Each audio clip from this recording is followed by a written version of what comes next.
This is WVPT Channel 51, Stanton, Virginia. Also serving Waynesboro and Augusta County.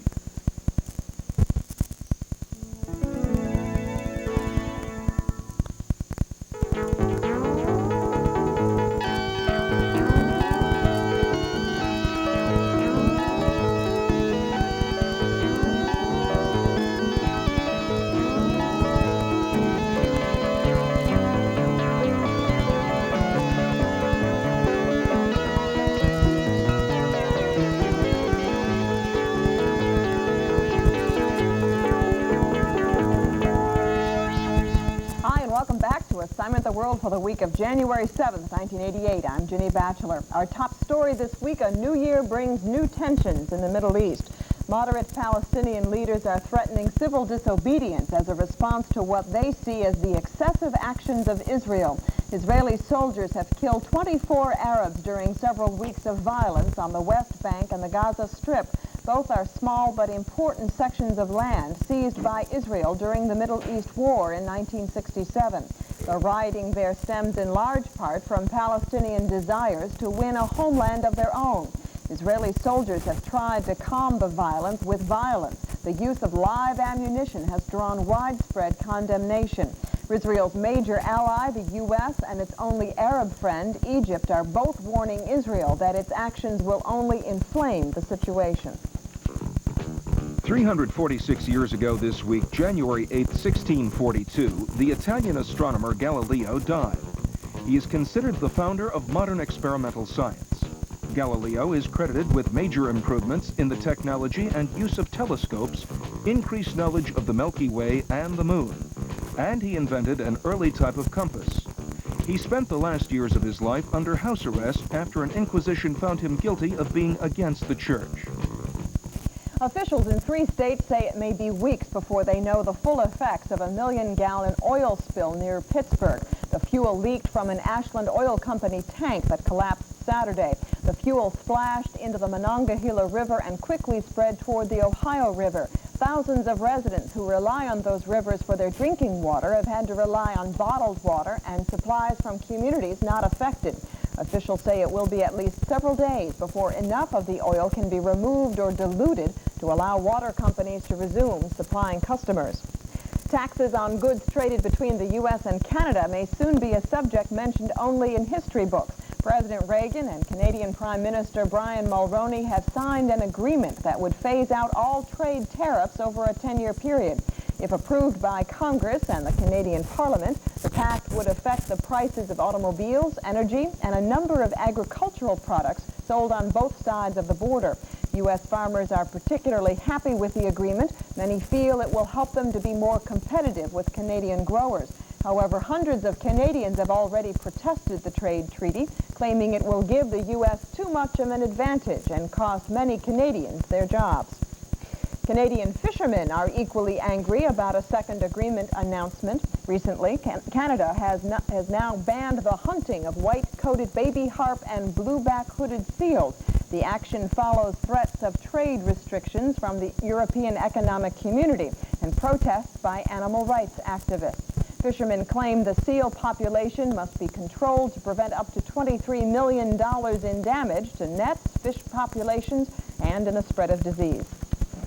Looking briefly at other items in the news, a stalemate in Nicaragua could threaten the fragile Central American peace plan. Contra-rebels fighting against the Nicaraguan government have set new demands before returning to peace talks. That could endanger chances of meeting the deadline set for complying with the peace plan. Vice President George Bush may be questioned about his role in the sale of American weapons to Iran. Special Prosecutor Lawrence Walsh became interested after a memo indicated Bush's support for the possibly illegal action. And tests have begun on an important part of the so-called Star Wars defense system. Top-secret experiments began over the holidays on a 2-million-watt laser. It would be part of a space-based defense system that could be launched by the 1990s. And it's time now for answers to our clues in the news. Unscrambling our first clue gave you Kennedy hearings. After a holiday recess, the Senate Judiciary Committee is scheduled to resume its confirmation hearings soon on Supreme Court nominee Anthony Kennedy. Kennedy is not expected to face any of the controversy that doomed the nominations of President Reagan's first 2 choices to replace retiring Justice Lewis Powell. Objections to Kennedy raised so far include fears about his views on abortion, his sensitivity to minorities, and his commitment to the Bill of Rights. Despite those, Kennedy is expected to win easy approval from both the committee and the full Senate. Our second clue gave the location of Brigham City, Utah, site of testing over the holiday of the booster rocket designed to lift the shuttle into space. The news from that test seemed at first to be good. Despite delays, engineers successfully fired a completely redesigned booster rocket. It was the second of 4 tests required by NASA before shuttle flights can resume.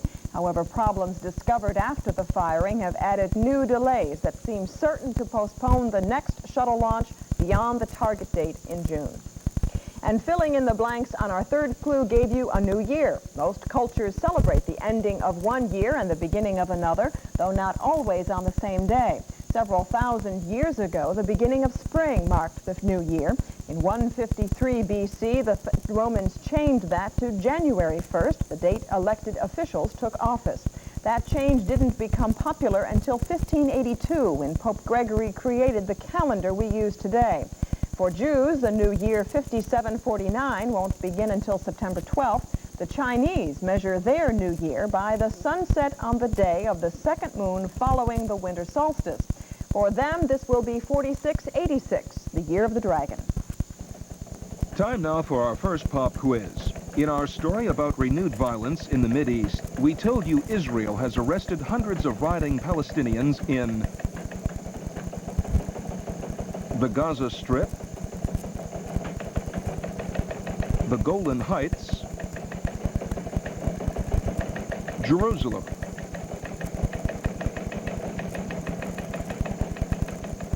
And the correct answer is number 1, the Gaza Strip. One of the country's coldest cities is now home to what may be the world's largest thermometer. International Falls, Minnesota took delivery of the thermometer this week. Thermometers of whatever size may have been in use for close to 500 years. As Wyatt Doremus reports, it is an instrument you may think you know a lot about, but don't. It's easy to explain what a thermometer is. It is very simply an instrument that measures temperature. And of course you might say, why do we need a thermometer to tell us if it's hot or if it's cold? Because we can tell. But as early as the 1500s, scientists realized your body can be fooled. Over the next 400 years, they devised a series of steadily more accurate instruments and different scales by which to measure them. Today, there are very few aspects of your life that are not affected by thermometers. They're used in agriculture, electronics, and medicine. Cryogenics, for example, allows the freezing of human organs, blood, or corneas from your eye. So that maybe in 10 or 15 years or 40 years from now, if you need a cornea, they can go right to a freezer and get you one and help your eye. Improvements have helped take thermometers from your mouth and put them on your forehead. There are specific thermometers for cars and fish tanks. You won't have to believe your parents anymore while getting dressed in the morning for school. Your clothes will tell you. There's that little jacket waiting for you, or that sweater, and it says that it's 40 degrees outside. Put me on. What's in the future? Take a thermometer and liberal helpings of computers and microchips. Little microchips in different rooms. Maybe they can talk.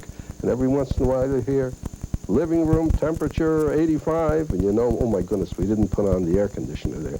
Maybe they'll even turn on the air conditioner automatically. That much of that may be news to you is the reason for the newly formed National Thermometer Information Council. If you'd like to know more, you can call or write them in New York City. For Assignment the World, I'm Wyatt Doremus. 199 years ago this week, January 7th, 1789, the first presidential election was held in the United States. Unlike today, there were no formal nominations for candidates and no general vote by the public. The choice was left to members of the Electoral College. George Washington won with 69 electoral votes, the maximum possible under the new system. John Adams received 34 electoral votes to become vice president. Food, the federal deficit, and wild horses. Those are the key elements to a growing controversy in Washington. The federal government is in the 15th year of a program that involves rounding up wild horses and burros from public lands in 10 western states. The animals can then be adopted by ranchers or private families willing to pay up to $125. The number of adoptions has dropped in recent years, at the same time that the cost of feeding the horses has risen above $7 million. Opponents, like the director of the Bureau of Land Management, wonder how the nation can justify cutting programs for the poor when it is paying millions to feed excess horses no one wants. The government says the original intention of the program, protecting animals that are symbols of the Old West, has succeeded too well. Officials say there are now too many horses and that putting the animals to sleep may be the only answer. Animal rights groups say killing the horses is not a solution. They say the government has not done enough to advertise or promote the program. They claim many of the horses rounded up each year are too old or sick to attract owners.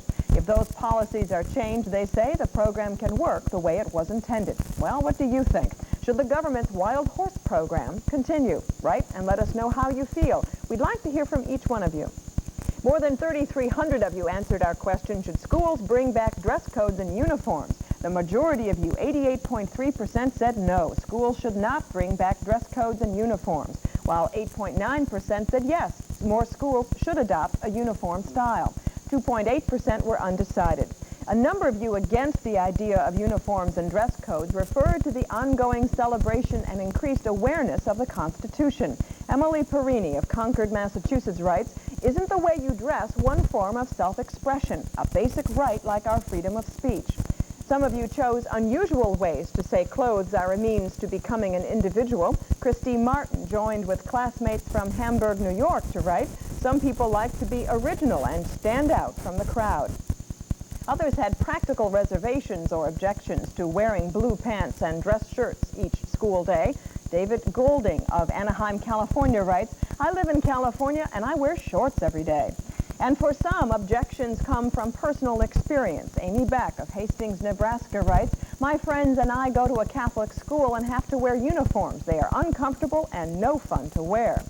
Personal experience provided a different set of opinions for others. Alicia Thornton of Grand Rapids, Michigan writes, when I went to a public school, I had friends who teased me because of my clothes. And some of you say there are far more advantages than problems to wearing uniforms and dress codes. Melissa Lewis of Papillion, Nebraska writes, people act well behaved when they are dressed up. If people start wearing uniforms, it solves a lot of classroom problems. We enjoyed reading all of your letters and look forward to hearing your thoughts on our two latest questions. Who do you think should be Person of the Year? And should the government's wild horse program continue? We also have a large supply of Assignment the World press cards. If you would like one, you must send us a stamped, self-addressed envelope along with your pictures, poems, and letters to Assignment the World, Post Office Box 21, Rochester, New York, 14601. And it's time now for clues to next week's show. Our first clue is a fill in the blanks. It's two words, blank blank L, P blank A blank blank FF blank. Our second clue is a word scramble. It also is two words, A-C-A-N, and the second word is Ventcoonin, V-E-N-T-C-O-O-N-I-N. And the third clue is a location. It's 30 degrees, 25 minutes north latitude, 84 degrees, 15 minutes west longitude. These are clues to stories we think will be in the news over the coming week. You should see them in newspapers, magazines, and on newscasts on radio and television. We'll discuss the answers during next week's show. Good luck.